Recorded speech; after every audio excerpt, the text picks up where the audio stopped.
being on our show. It's a real honor. You are very welcome.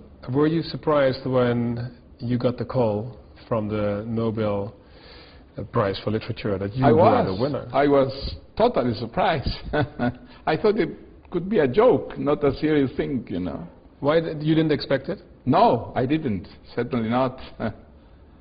How does it work? I mean, they call you and they... They call me, yes. I was in New York because I am teaching for this semester in an American university. And I was reading. It was 5:30 in the morning, very early. And I was reading in my living room. And suddenly I saw my wife coming with the telephone with a very strange expression, you know. So I thought, that's a bad news, you know, 5:30 in the morning, bad news. And when I took the telephone, there were interferences I couldn't hear, but I heard Swedish Academy, and then we were cut.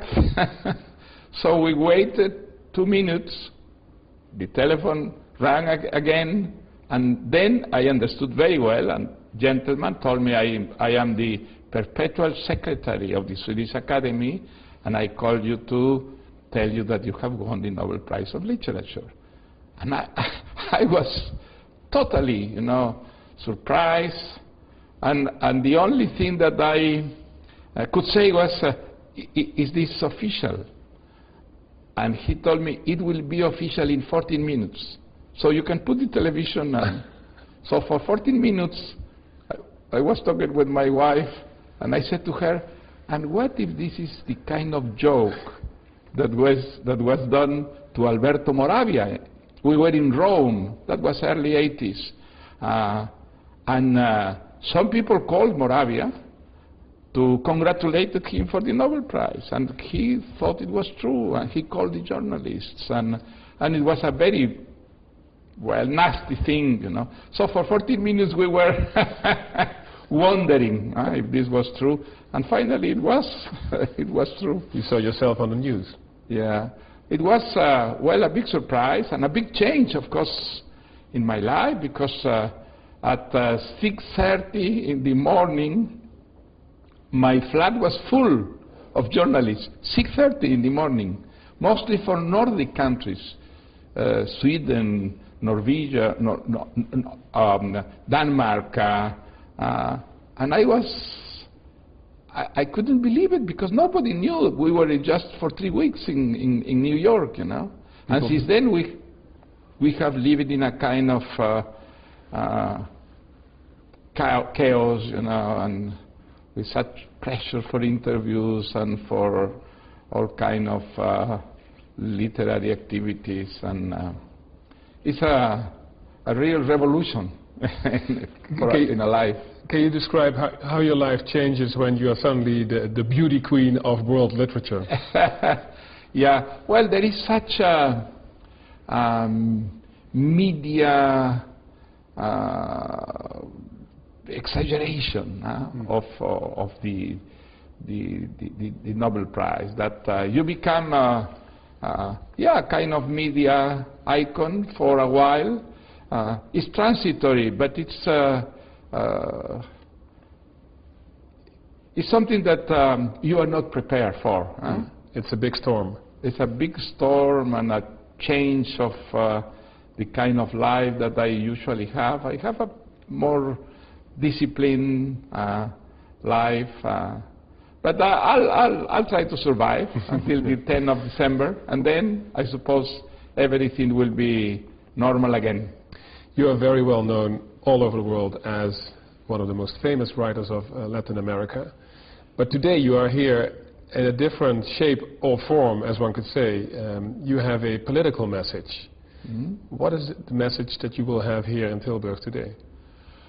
Well, you know, this conference has as a main theme the return of the ghosts, the bad ghosts, because there are good ghosts, but the bad ghosts of our modern history, populism, nationalism, racism, everything that has produced the war catastrophes in world history. It's a big surprise to see that these monsters reappear, and with some support from large sections of population. Could you define the monster in your eyes as we see it Well, today? you know, we thought after the Second World War that after the catastrophe, after the millions of victims of this war, the source of this catastrophe, fanaticism, political fanaticism, anti-Semitism, nationalism, will disappear or will be reduced to marginal phenomenon.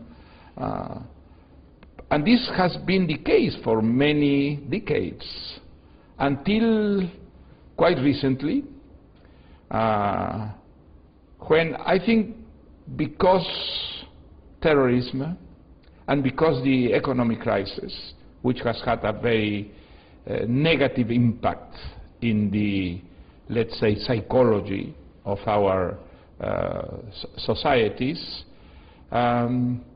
the very traditional reaction of looking for scapegoats, and also this kind of negative, you know, reclusion in yourself, which is the source of nationalism, and also of all kind of discriminatory policies have reappeared, and not as a marginal political phenomenon, but as a phenomenon that is seducing large sections of society and becoming part of the main current. Do you see the monster here in Europe, or the ghost as you call it, for example, here in the Netherlands? I think so. I think what has been happening in the Netherlands is very representative of this phenomenon. Netherlands used to be a very open society, in the best sense of the word openness. And now, for example, there is such suspicion of immigration and a certain feeling that immigration is totally incompatible with the kind of traditional, democratic, open kind of life that the country had. This is not particular of the Netherlands. It's happening, I would say, all over Western and Eastern Europe, in some cases with more seriousness, in others less, but the phenomenon is continental, and I think that if we want to keep the best credentials of Western culture, which is democracy, freedom, human rights,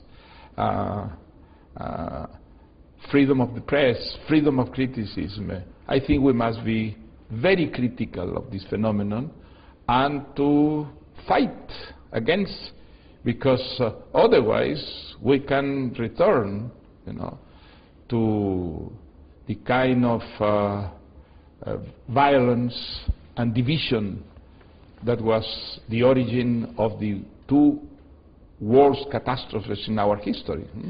As you know, one of the political parties in the Netherlands is very successful, the PVV, from the leader Geert Wilders. It's an anti-immigration party. Would you define them as the ghosts? Absolutely. I think it's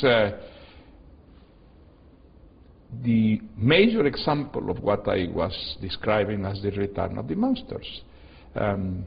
It's monstrously unfair to consider immigration as the main danger for our countries, you know.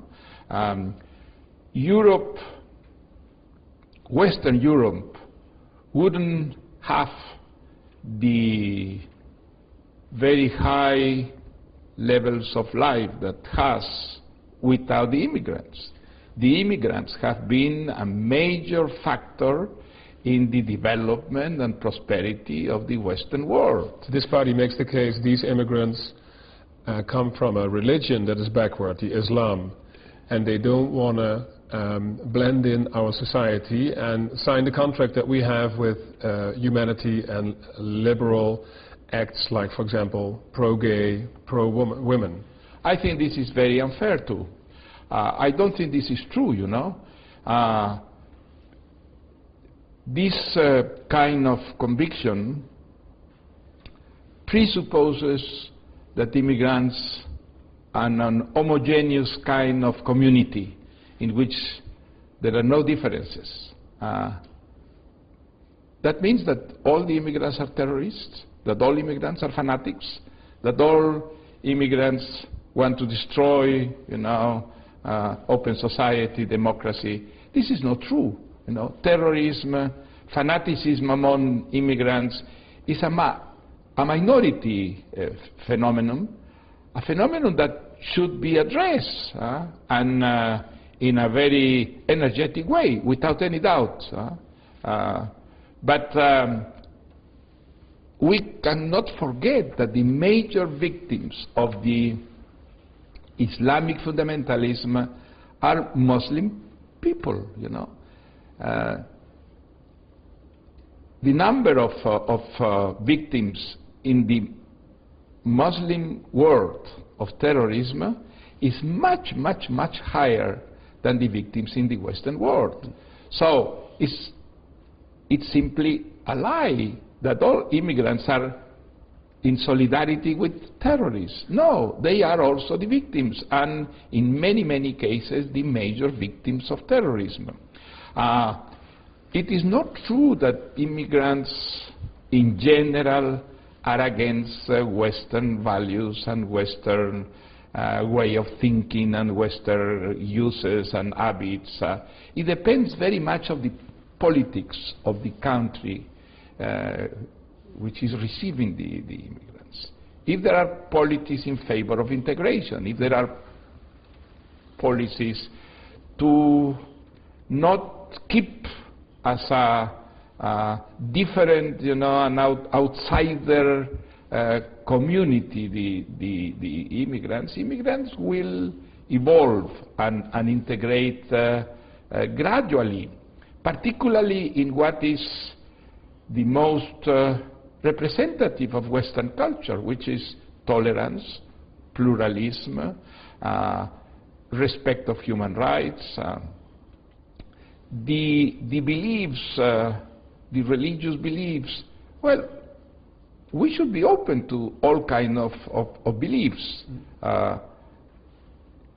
with the only limitation that these beliefs should adopt the policies of tolerance and non-violence that democratic culture represents.